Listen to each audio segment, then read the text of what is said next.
Essa semana, um astro de Hollywood esteve no Brasil. Ficou menos de 2 dias, mas teve tempo de caminhar pelo Rio de Janeiro. E numa entrevista exclusiva para o Fantástico, ele anunciou novos rumos na carreira.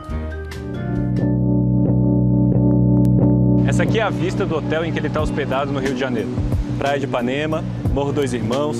Aqui na frente é ponto de plantão de paparazzo. Volta e meia aparece uma foto da fachada desse hotel nas revistas. Nessa suíte aqui ele passou 2 noites. É uma das mais caras do Brasil. Custa mais de R$8 mil a diária. Agora, você deve estar se perguntando, quem é esse cara? Da última vez que perguntaram isso para ele, a resposta virou uma cena que hoje a gente já pode chamar de um clássico do cinema. My name is Gladiator. Russell Crowe viveu o máximo, o gladiador. Levou um Oscar pela atuação. E já foi indicado para outros 2. Pelo seu papel em O Informante e pelo atormentado gênio da matemática em Uma Mente Brilhante. Ele tem quase 50 filmes no currículo e agora ele é Noé. Foi para divulgar o filme que ele veio ao Brasil. Na quarta-feira surgiram as primeiras imagens de Russell Crowe no Rio. Chegou de jatinho. Eu pergunto o que ele achou do aeroporto. Aquela parte em que a gente chegou, para ser honesto, precisa dar uma arrumada. Ele não ficou só no hotel. Participou da pré-estreia do filme e pouco antes da nossa entrevista, resolveu dar uma volta de bicicleta pela cidade.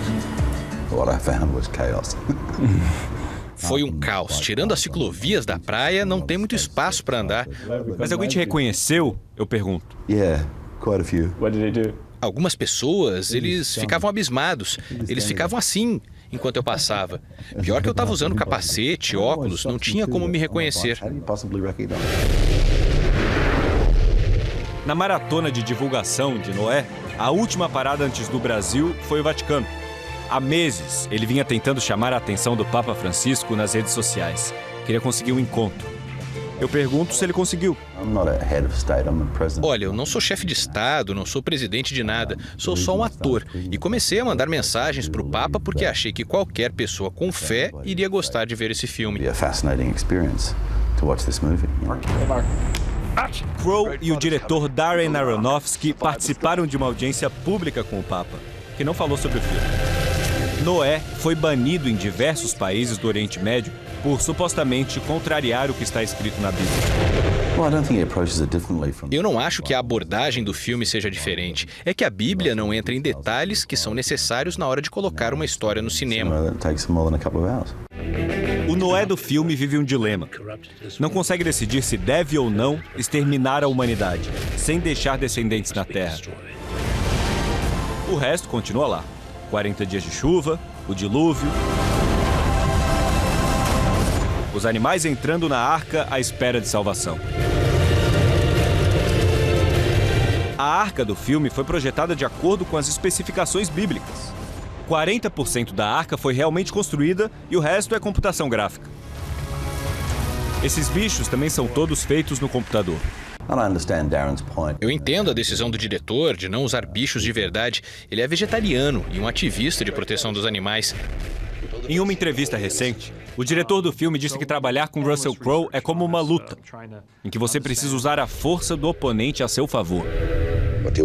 Eu pergunto se ele se acha uma pessoa difícil. Esses caras que dizem que eu sou difícil são aqueles que não entendem os sacrifícios na hora de fazer um filme. Mas olha quantos eu já fiz com grandes diretores. Eu devo ter sido bom. Há uma razão para eles me contratarem e não outra pessoa. Como diria o Noé, eu sempre vou dar conta. Russell Crowe pretende lançar no final do ano seu primeiro filme como diretor. Ele também é o protagonista. Não tem mais volta. Agora que eu sei como é dirigir um set de filmagens e que posso ser eu mesmo o autor, não quero estar no filme de outra pessoa. Nunca mais. Russell Crowe quer estar sempre no controle. Quando chegou para a entrevista, ele não gostou do cenário. Ele quer trocar de cadeira. Logo depois da entrevista, ele foi embora do Brasil e o último tweet do astro aqui foi reclamando do trânsito. 2h20 de Ipanema até o aeroporto, ele escreveu. Ele reclamou do começo ao fim. Isso porque só passou 2 dias no Brasil. Imagina.